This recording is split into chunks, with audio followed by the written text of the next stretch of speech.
Well, good afternoon. This is our presentation on the week 16 of our Chronological Bible study. Some of our high-tech equipment is somewhat disabled because of COVID issues, so this probably looks somewhat different than it normally would. This is for the week of April 16th through April 22nd, and generally speaking, we will have read 2 Samuel 21 through 24, as well as passages from 1 Chronicles 21 through 29 and a few Psalms of David. So our reading this particular week begins with our editor, Mr. F. LaGard Smith, stating, and I quote, "two major calamities in David's kingdom."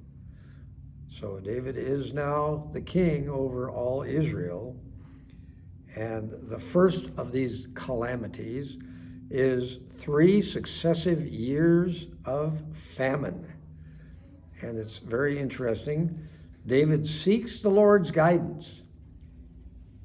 And he discovers from God's direct message to him, apparently, that this famine has occurred because of Saul's attempt to exterminate the Gibeonites. And if you're like me, you're thinking, wait, who are the Gibeonites? Well, remember, they're the ones who traveled with old dead sandwiches and all, and said that they were from far away, when in fact they lived, I estimate, 6 miles from Jerusalem. And the people of Israel signed an agreement with them, swore an agreement with them, in which they said, "We will not exterminate you, but we will make you haulers of wood and water, etc." Well, these are the Gibeonites that Saul evidently tried to exterminate.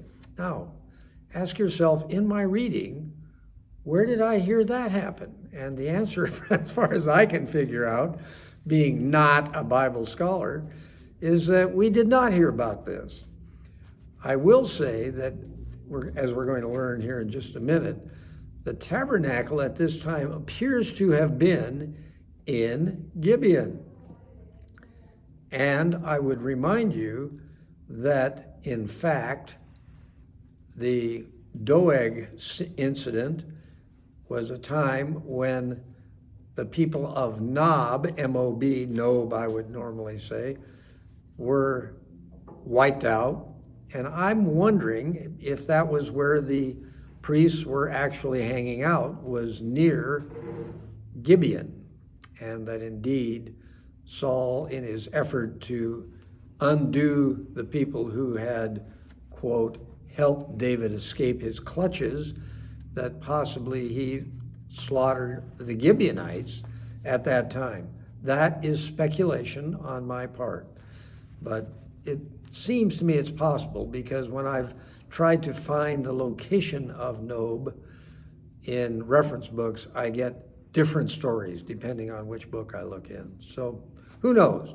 But the fact is that evil is what caused this 3-year famine.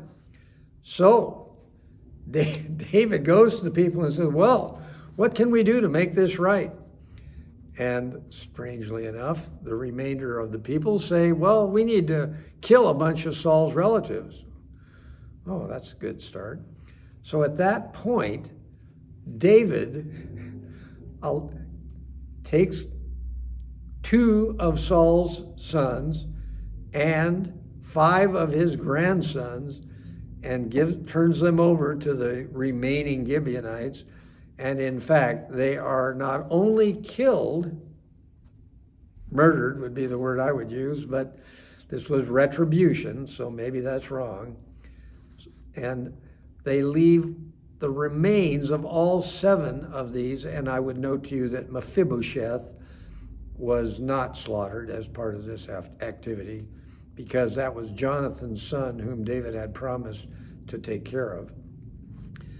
So in fact, all 7 of the remains were left out for birds and jackals, etc., to eat. And this was a big deal. Now that I find fascinating. I'm dead, and do I really care? My answer is, I don't think I care, but somehow that was a big deal. And then they find that one of the wives of the slaughtered people keeps all the birds and animals off them until they're more or less decomposed, with the result that the bones are mostly all there, maybe all there. And so all of the bones of those 7, as well as the bones of Saul and the rest of his family, are all buried together. So, and they were buried with Saul's father's remains, which was the gentleman by the name of Kish. So I find that whole story troubling at best.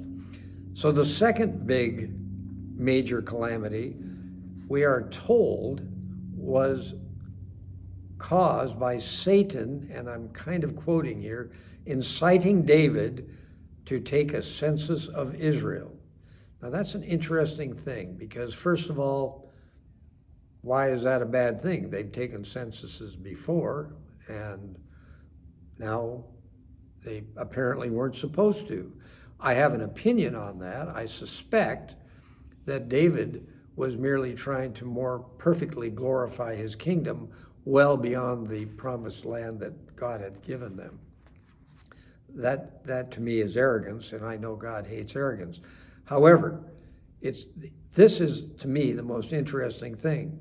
He tells Joab, the general, I don't think they called him a general, but anyway, he was the principal military leader. He was told by David to use the army to count the Israelites.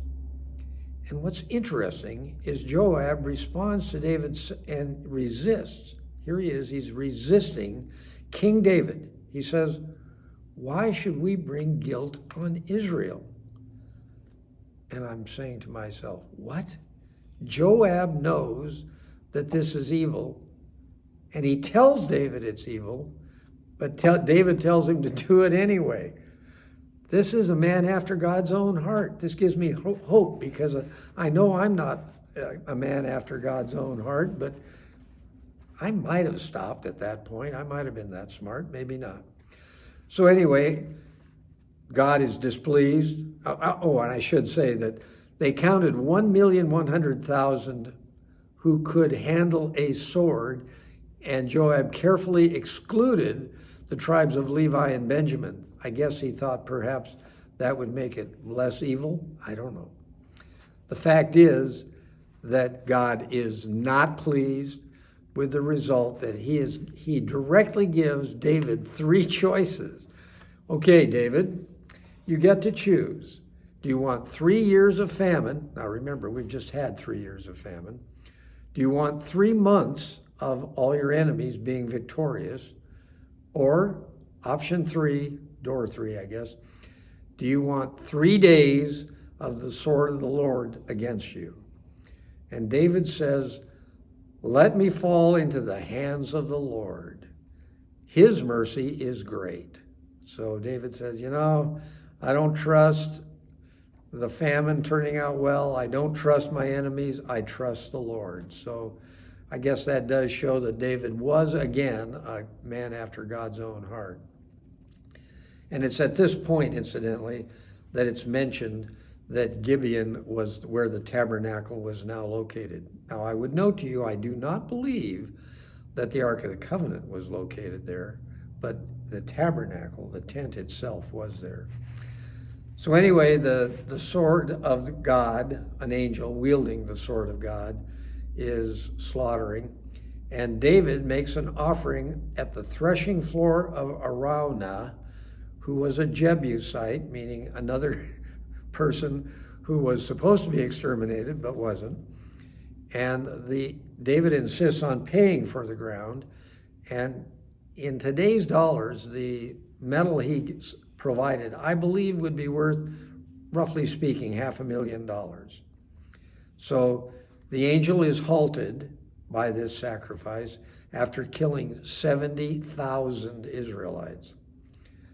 And that location is to be ultimately the location of the Temple of Solomon.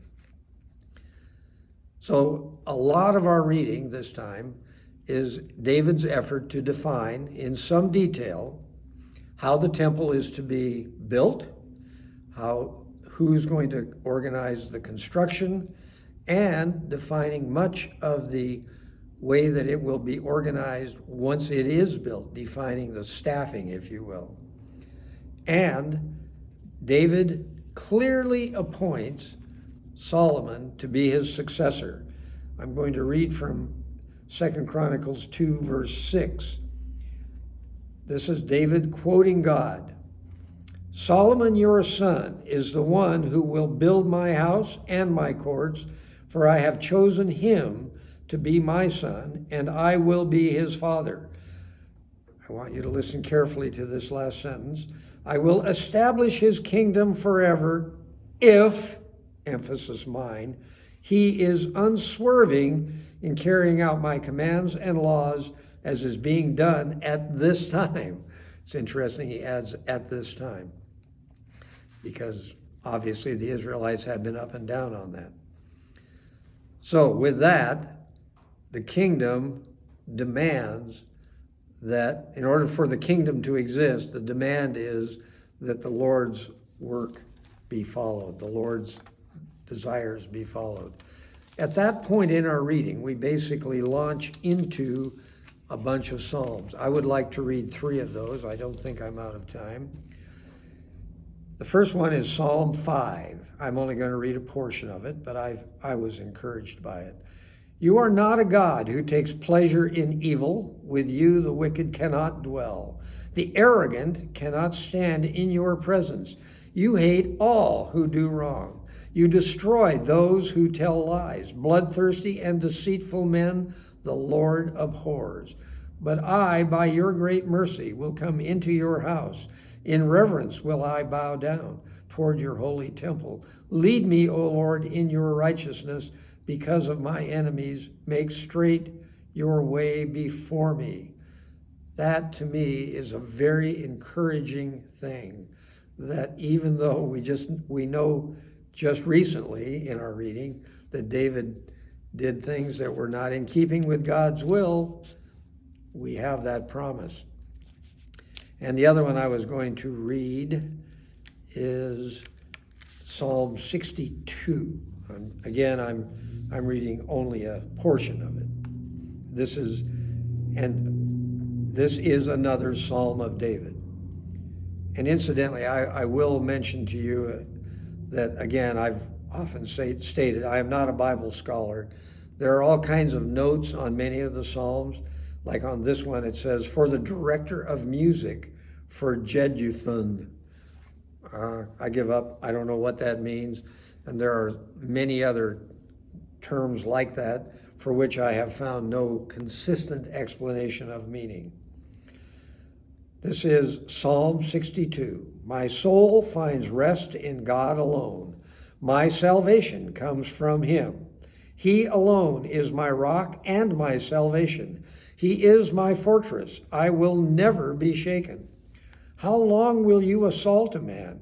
Would all of you throw him down? This leaning wall, this tottering fence, they fully intend to topple him from his lofty place. They take delight in lies. With their mouths they bless, but in their hearts they curse. Find rest, O my soul, in God alone. My hope comes from him.